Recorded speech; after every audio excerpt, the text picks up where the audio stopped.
अस्सलाम वालेकुम my YouTube friends, सब कैसे हैं। उम्मीद है आप सब ठीक होंगे और खुश होंगे। आज हम बनाने जा रहे हैं क्रीमी फ्रूट चाट की रेसिपी। फ्रूट चाट वैसे भी बहुत रिफ्रेशिंग होता है, बहुत मज़े की रेसिपी होती है। अगर आप इसको अच्छे से ठंडा करके खाएंगे तो बहुत मज़े का होगा। इसमें आप कोई से भी फ्रूट यूज़ कर सकते हैं। मेरे पास ये वाले फ्रूट्स अवेलेबल हैं। मैं इसी के साथ इसमें फ्रूट कैन भी शामिल करूँगी। आप इसमें एप्पल, बनाना, कोई से भी फ्रूट जो आपको पसंद हो। इसकी ख़ास बात यह है कि आप इसमें किसी भी फ्रूट की वेरिएशन कर सकते हैं। अब हमने सारे फ्रूट्स को इक्वली कट कर देना है और ये मेरे पास फ्रूट कैन है। हमने एप्पल और बनाना को लास्ट में कट करना है क्योंकि वो जल्दी ब्लैक हो जाता है।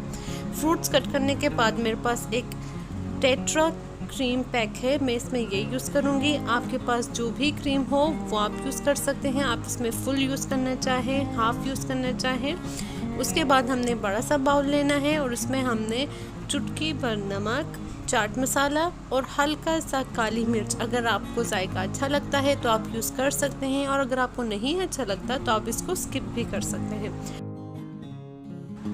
जी जनाब, अब हमने इसको मिक्स करना है। हम अच्छे से इसको मिक्स करेंगे और मिक्स करने के बाद हम एक एक करके इसमें सारे फ्रूट्स डाल देंगे और हमारी रेसिपी तैयार। तो अब हम इसको मिक्स करते हैं। मिक्स करने के बाद हम इसमें फ्रूट्स शामिल कर देंगे। ठीक है जनाब, तब तक मैं एप्पल और बनाना भी कट कर देती हूँ।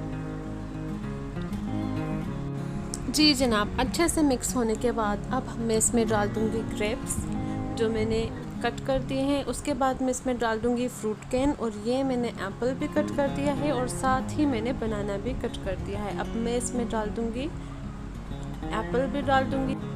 आप इसमें किसी भी फ्रूट का वेरिएशन कर सकते हैं, जो भी फ्रूट आपको पसंद हो सिवाय वाटरमेलन के, वो थोड़ा सा ऑकवर्ड लगेगा। अब सारे फ्रूट डालने के बाद हमने इसको मिक्स कर देना है। हम इसको अच्छे से मिक्स करेंगे ताकि क्रीम अच्छे से फ्रूट्स को लग जाए। आप इसको किसी भी ओकेजन में बना सकते हैं और इसको ठंडा करके सर्व कीजिएगा। आप इसमें डेट्स भी शामिल कर सकते हैं, यानी खजूर भी शामिल कर सकते हैं, वो भी बहुत यमी होती है। तो ये देखिए जनाब, क्रीम हमने इसमें मिक्स कर दी और ऊपर से मैंने इसको गार्निश कर दिया खजूरों की। अब मैं आपको इसकी फाइनल लुक दिखा देती हूँ। ये देखिए जनाब, ये देखिए। आप इसको ठंडा करके सर्व कीजिएगा तो इंशाल्लाह यकीनन आपको बहुत अच्छा महसूस होगा। ख़ासकर गर्मियों में जब आप हेवी नहीं खा सकते तो आप ये ज़रूर ट्राई कीजिएगा। ज़रूरी नहीं कि आपके घर में बहुत सारे फ्रूट्स अवेलेबल हो तभी आप बना सकते हैं। आप कम फ्रूट में भी ट्राई कीजिएगा और अगर रेसिपी पसंद आ जाए तो लाइक, शेयर, कमेंट भी कर दीजिएगा। मुझे अपनी दुआओं में याद रखिएगा। तब तक के लिए अल्लाह हाफ़िज़।